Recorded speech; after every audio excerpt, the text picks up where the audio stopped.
Prefeito de Lajeado, Marcelo Calmo. Tudo bem, Marcelo? Bom dia. Tudo bem, Paulo? Bom, Nicolas. Bom dia. Satisfação estar aqui conversando com vocês e com os ouvintes também. 31 de dezembro o senhor encerra seu mandato. Vai se preparar para concorrer a deputado estadual ou federal? A gente tem brincado bastante e cruzo com as pessoas na rua e tenho dito, estou no aviso prévio. Então, mas é um aviso prévio que ele é trabalhado até o último dia, não pode ser indenizado. E tenho a minha vontade, Paulo, é concorrer a deputado federal.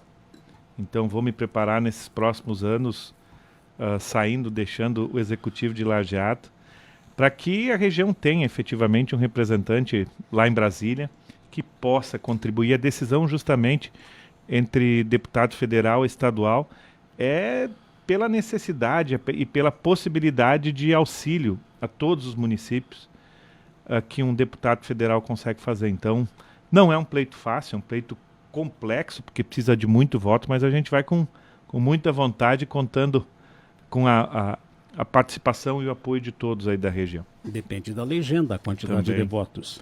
Também é uma conta... O senhor vai trocar de legenda ou não?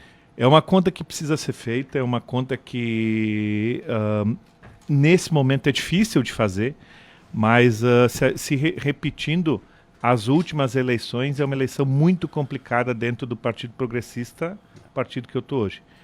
Então, vamos fazer essa análise também e tenho sido bastante claro, assim, essa eleição, a primeira, ela passa por uma série de estratégias, inclusive definição de partido. E eu, assim, como mentalidade, como forma de gerir enquanto estive à frente do Poder Executivo também, eu sempre fiz questão de defender que o importante não é o partido, é o grupo de pessoas e aquilo que aquelas pessoas, o modelo que aquela pessoa defende. Então, caso troque de partido, é essa ideologia, a mesma ideologia que desde 2016, a mesma forma de pensar que desde 2016 a gente implanta e a gente repassa enquanto liderança e repassa para os demais parceiros, é isso que também vai fazer parte da estratégia, sim. Bom, por enquanto, prefeito de Lajeado. E Sim. Ontem, de novo, a situação, o Marcelo tem trazido não só preocupação, mas um transtorno econômico para a questão da logística, estas obras. E ontem foi até uma questão mecânica que trouxe todo o atrapalho em termos de distribuição do tráfego de trânsito na BR-386.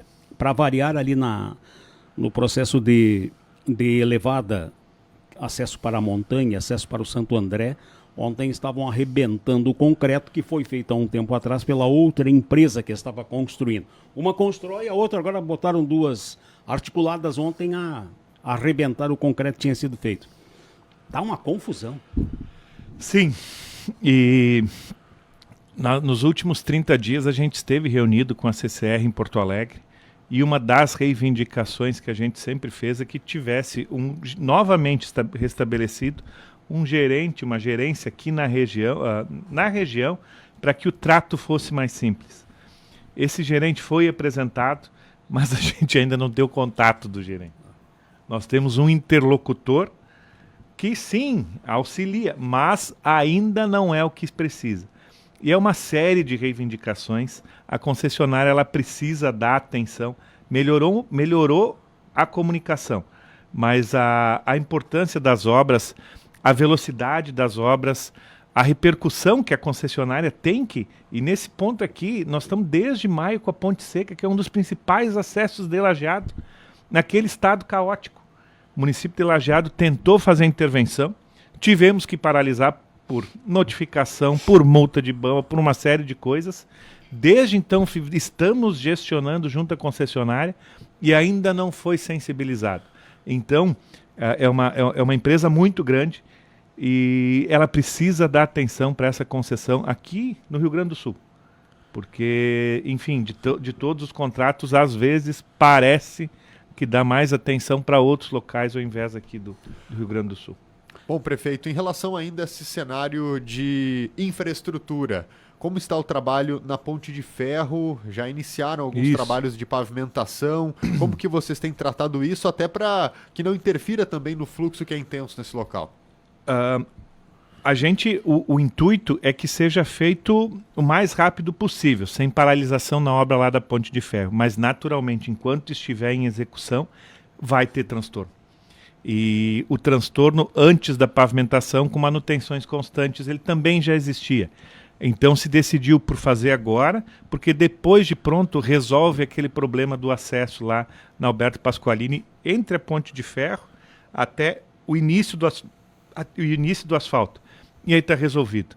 Porque a solução definitiva, que é a 130, a ponte da 130, apesar de toda a vontade, da boa vontade, que bom que é assim, é muito difícil que seja entregue em dezembro. Então a gente ainda tem alguns meses de trânsito pela Ponte de Ferro e também na Ponte do Exército. E na Ponte do Exército o município apresentou para o governo do estado um projeto para pavimentação de todo aquele trecho lá em Olarias, Planalto, desde onde encerra a pavimentação hoje até a Ponte do Exército. E nós estamos aguardando o retorno do governo do estado a uma pré-definição de que esse recurso vai ser liberado, porque aquilo virou uma rodovia estadual, né? Vias municipais, tanto de Arroio do Meio quanto de Lajeado, pela colocação da ponte, elas viraram rodovia estadual. E o estado tem mostrado essa boa vontade, então, para que se faça essa pavimentação. E depois que aquela ponte for retirada, que o Exército retirar, aí fica um caminho muito curto para se instalar uma ponte definitiva lá e gerar um novo polo de desenvolvimento, tanto em Lajeado quanto Arroio do Meio. Você não acredita na entrega da ponte da 130 no prazo que a EGR estipula até o Natal? Eu acho muito bom estabelecer prazo e correr atrás da máquina, mas eu acho difícil que se entregue até 31 de dezembro. Tem que ter meta, sim, e corre atrás dessa meta. Mas frente ao desenvolvimento dos trabalhos, enfim, e o pessoal tem trabalhado. Talvez a ousadia foi estabelecer a meta em 31 de dezembro. Mas a parte boa, vamos olhar o copo meio cheio ou meio vazio. A parte boa, o copo meio cheio, é de que as obras estão acontecendo, está todo mundo dedicado, enfim. E cada dia é um transtorno gigantesco, sem dúvida. Mas, desde maio que nós já passamos, pelo menos os caminhos estão trilhados e a solução virá. Ainda nesta seara de rescaldos da grande cheia, a questão das moradias.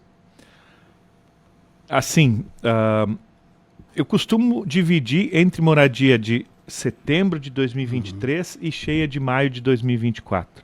Em setembro de 2023 o governo não estava preparado. Ele abriu a possibilidade dos municípios fazerem a bel prazer o cadastro de moradias. Isso foi indo, foi desenvolvendo.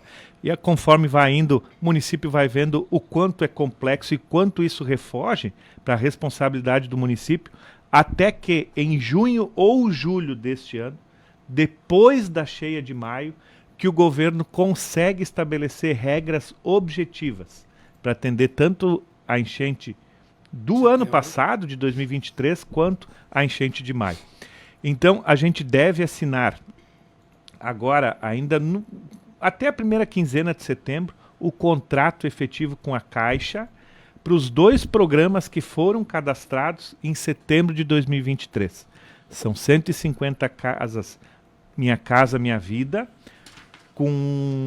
não necessariamente para atingidos da enchente, mas vai ser dado preferência também para quem foi atingido pela enchente, e outras 150 casas no Calamidade. Isso enchente de 2023. Processo distribuído em vários bairros. Em vários bairros, em 7 áreas distintas. Com terrenos menores. Com núcleos de até 50, 60 casas, os maiores. Tem terrenos também com 10, 12, 15 casas, enfim. Mas são 300 casas, essas 300 casas dividido em 7 áreas que o município ofereceu. De setembro. De setembro. Na enchente de maio de 2024, muda o processo, e aí o processo, o loteador ele pode oferecer a área, o lote e também custear a construção que o governo paga. Aí são outras 296 casas, e aí estas 296 casas, o governo está fazendo a seleção de acordo com os levantamentos que os municípios fizeram, de área atingida, de proprietário que foi atingido, esse cruzamento de dados com as pessoas que sacaram aquele auxílio reconstrução. Então, a seleção destas pessoas da enchente fica tudo via sistema, via governo federal. Além agora, então, dessas 600 casas, tem outras 30 do governo do estado que estão em execução, as máquinas estão trabalhando para nivelamento do terreno e estas casas, estas 30 casas, elas devem ser entregues até final do ano.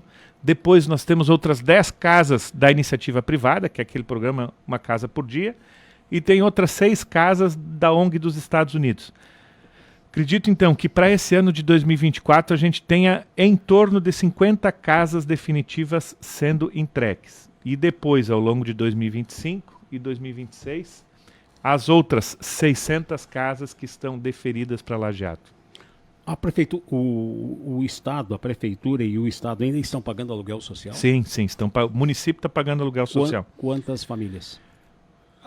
Nós chegamos a ter entre 1.000 e 1.100 famílias. O número absoluto, o número correto eu não tenho agora, mas chegou a estar entre 1.000 e 1.100 famílias. Hoje, o número ele se aproxima de 800 e poucas famílias. Mas então o número de casas não vai cobrir o que há de déficit. Ainda há possibilidade de buscar, porque o aluguel social ele também havia antes da enchente. Algumas pessoas, um núcleo pequeno de pessoas recebia antes da enchente, e por outro lado, a gente tem a possibilidade de buscar mais algumas casas. Por exemplo, o governo do estado ele sinaliza com outras 40 casas para o município, e o município agora está atrás de terreno, assim como a Defesa Civil. Está atrás de terreno, eu digo de comprar terreno. Nós estamos comprando terreno. E se os loteadores tiverem interesse em oferecer terreno para o município tem interesse de comprar ao preço de R$300 o metro quadrado. Então, um terreno normal, conforme o plano diretor, 200 metros quadrados, R$300 dá 60 mil o terreno. É pagamento imediato. Então, essa conta, apesar das 296 mais 30, ela vai acabar fechando, Paulo, vai acabar fechando. Está vindo de Arroio do Meio um questionamento jurídico envolvendo quem sempre pagou o IPTU da residência. Agora não tem mais a residência, tem locais que estão naquela chamada zona de arrasto, não pode voltar e não vislumbra uma oportunidade de receber um terreno, não comprar pelo Minha Casa Minha Vida, um terreno e uma moradia para substituir o que ele vinha pagando IPTU. Ele tem direito a ressarcimento? Isso depende de cada cidade tem autonomia para legislar sobre o seu território. Nesse caso, o IPTU também é de cada município, de cada... Em Lajeado, a gente pretende oferecer este terreno e essas casas em troca desta área que foi atingida. E sobre IPTU, nós estamos fazendo análise de uma lei que foi aprovada pela Câmara de Vereadores, e isso vai ser um dos objetos, hoje tem sessão da Câmara, então a gente reúne os vereadores para que a gente busque, é uma legislação que teve início no Legislativo com várias lacunas e problemas de interpretação. Então, para que a gente reúna os vereadores e busque uma alternativa de uma construção de uma legislação que supra aquele interesse dos vereadores que foi demonstrado numa espécie de desconto, de isenção de IPTU, de desconto de IPTU para quem foi atingido, mas suprindo essas lacunas todas. No caso ainda de Arroio do Meio que foi citado, a base de cálculo do IPTU é sempre o valor venal. Então, no caso lá de Arroio do Meio, que a pessoa perdeu a casa, perdeu tudo, no mínimo que ela tem é o direito de questionar aquele valor venal, que ele não é o mesmo do que antes da enchente, e isso naturalmente questionando, modificando o valor venal, mesmo ela tendo que pagar o IPTU, esse valor ele vem muito mais reduzido por conta da diminuição do valor venal. Plano diretor, envolvendo até parte do Código de Posturas, mas o fato de direcionamento de novas construções em áreas com cotas abaixo de 30, 32, não sei. Mas assim, Paulo, o debate que a gente faz hoje, o plano diretor de Lajeado, ele permite residências em cota 27. Não há interesse do município em alterar essa cota 27. Aumentar, não. Não haveria interesse. Eu vou te citar o porquê isso. Nós temos duas situações de enchente em Lajeado. Uma em área de correnteza muito grande, e essa sim, ali na encosta do rio Taquari, ali tem que ser proibida a construção porque é de muito risco. E outras regiões onde a água sobe, desce e não causa tanto transtorno, causa transtorno pela enchente, enfim. alterar o plano diretor, ele desconfigura muito desta região central. Por exemplo, alguém consegue imaginar, e é outro assunto polêmico, mas alguém imagina Lajeado sem o Castelinho? Não imagina. A igreja? A igreja, exatamente. Então, assim, a ideia é não alterar a permissão de construção e o empreendedor ele vai adaptar o seu projeto às condições. Se tu pode construir em cota 27, por que não fazer garagem embaixo, sobe 3 metros, ou sobe outro pavimento de garagem, depois começam os apartamentos propriamente dito. Garagens pegando água não tem grande repercussão se a pessoa é avisada, se a pessoa consegue se organizar, tirar-se, enfim. Então, isso que passa nas nossas discussões, e até 31 de dezembro, enquanto o Marcelo é prefeito, não há interesse em alteração do plano diretor. Mas isso em questão de construção privada. Em se tratando de serviços públicos, já tem que se pensar diferente, né? Uma creche, um posto de saúde nestas áreas com cota. Concordo. Novas construções, sim, mas também construções consolidadas. Por exemplo, a prefeitura. O município não tem interesse em deslocar o centro administrativo desta região central. Afinal de contas, o centro administrativo ali está ali uma história toda, uma vida toda de Lajeado. Ainda segura aquela movimentação lá embaixo. Ainda segura uma parte importante do centro. Então são vários fatores, vários elementos que têm que ser considerados e a gente considera isso também. Agora, novas construções, sim. Novas construções já prevê e já encaminha para uma outra realidade. Tá bem, prefeito. Obrigado pela presença. Grande abraço. Da mesma forma, prefeito Marcelo Calma, até 31 de dezembro, Aviso prévio, né? Tá no aviso prévio, prefeito de Lajeado.